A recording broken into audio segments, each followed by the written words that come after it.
आप सभी को मेरा प्रणाम। मैं अर्चना पांडे राम गुलाम राय ऑनलाइन क्लास में आपका स्वागत करती हूँ। आज का मेरा टॉपिक वाचन है।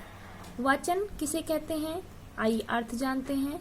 वाचन का अर्थ भाषा सीखने के लिए 4 कौशल हैं: पढ़ना, लिखना, बोलना तथा सुनना। सुनने की आवश्यकता होती है। जब इन 4 कौशलों का विकास होता है तभी भाषा को पूर्ण माना जाता है। भाषा और साहित्य एक ही सिक्के के 2 पहलू होते हैं। वाचन शब्द वाक धातु से बना है, जिसका अर्थ है शब्द, वाणी अथवा कथन। ध्वनि के प्रतीकों, लिपिबद्ध शब्दों के गति के साथ पढ़कर अर्थ ग्रहण की प्रक्रिया वाचन कहलाती है। आइए कुछ विद्वानों के अनुसार परिभाषा जानते हैं। बेकन के अनुसार संभाषण की कला में प्रवीण व्यक्ति ही तत्पर बुद्धि वाला बन सकता है। भाषाविदों के अनुसार श्रवण और वाचन एक ही सिक्के के 2 पहलू हैं और एक दूसरे के पूरक हैं। अब आइए देखते हैं वाचन के गुण। वाचन के गुण क्या है, आइए कुछ पॉइंट पहले देखते हैं। पहला सरलता, दूसरा स्पष्ट या शुद्धता, तीसरा अवसर के अनुकूल होना, चौथा मधुरता, पांचवा गतिशीलता, छठवां क्रमबद्धता और सातवां प्रभावशीलता।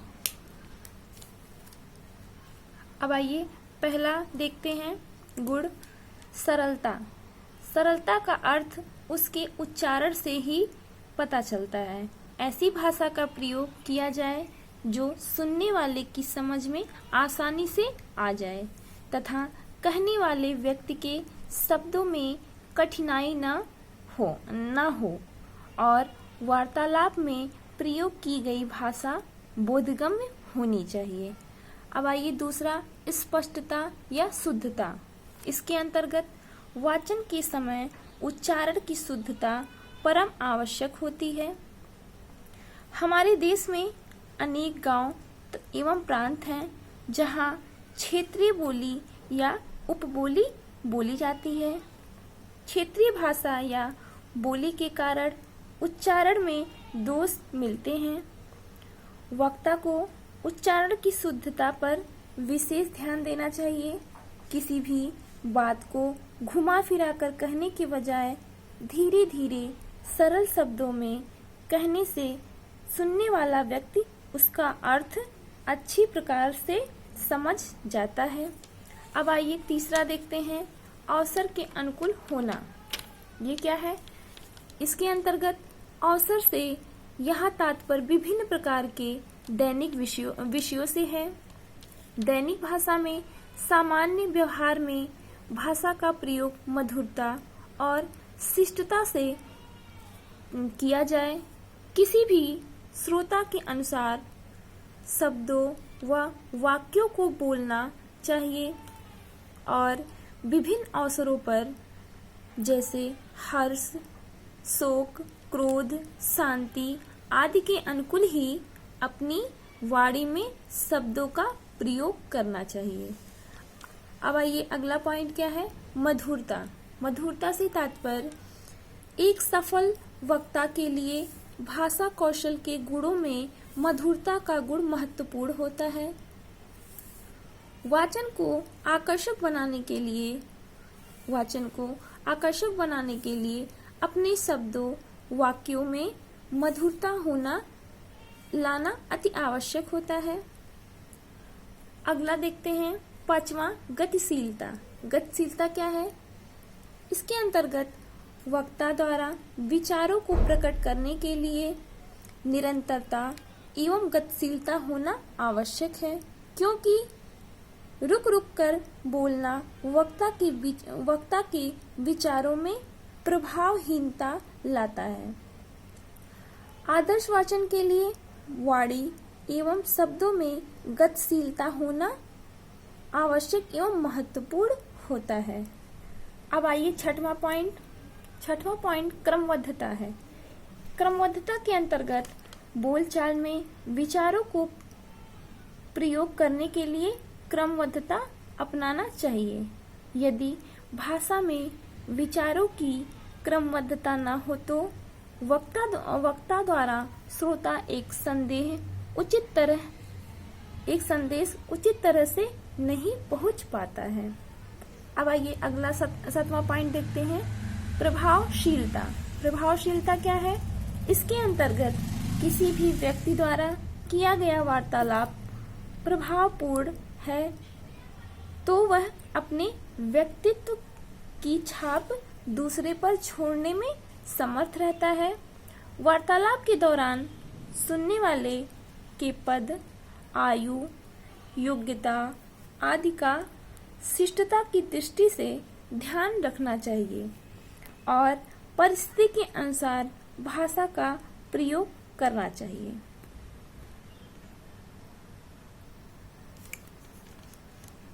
अब आइए वाचन कौशल की आवश्यकता। वाचन कौशल की आवश्यकता क्या है? आइए कुछ पॉइंट्स हैं यहाँ पे। पहला, विचारों के आदान प्रदान के लिए। इसके अंतर्गत विचारों के आदान प्रदान के लिए जब दो व्यक्तियों के विचार होते हैं तो हमारी जो भाषा है अभिव्यक्ति का साधन है, तो विचार विनिमय का साधन विचारों के आदान प्रदान के लिए वाचन की आवश्यकता पड़ती है। एक व्यक्ति दूसरे व्यक्ति या एक समूह दूसरे समूह द्वारा एक व्यक्ति को क्या विचार या भाव दिए जा रहे हैं, इसके आदान प्रदान के लिए वाचन कौशल जरूरी है।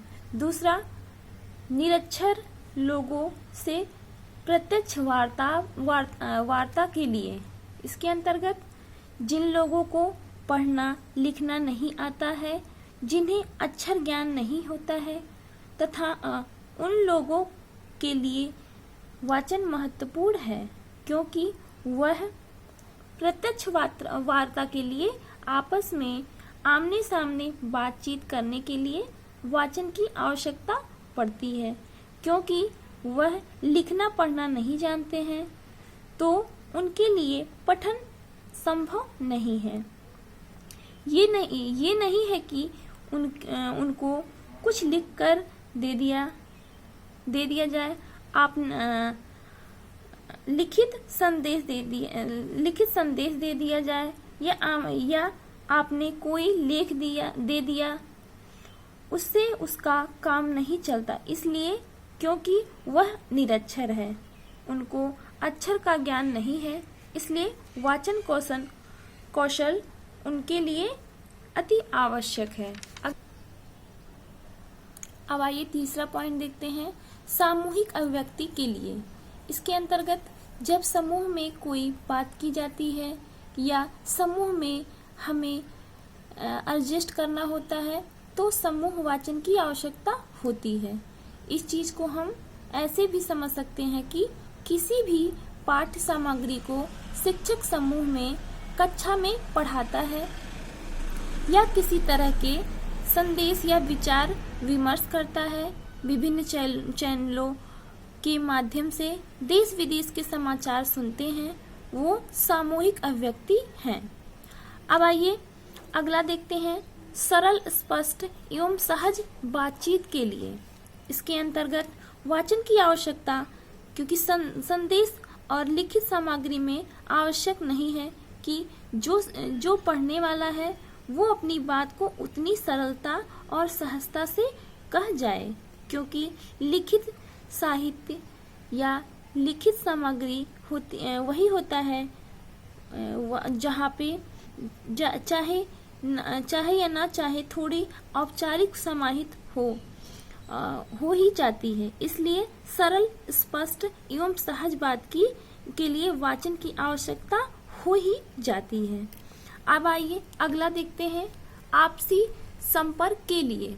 इसके अंतर्गत आपसी संपर्क करना है तो यदि हमें उसके लिए हमें आपस में दक्षता प्राप्त करनी ही होगी, वाचन कौशल की आवश्यकता होगी और उसके बिना आपसी संपर्क आपसी संपर्क नहीं हो पाएगा। यह महत्वपूर्ण बिंदु है। वचन क्या है? वचन के गुण हो गया, वचन कौशल की आवश्यकता हो गई। अब आइए देखते हैं वाचन के उद्देश्य। वाचन के उद्देश्य क्या है?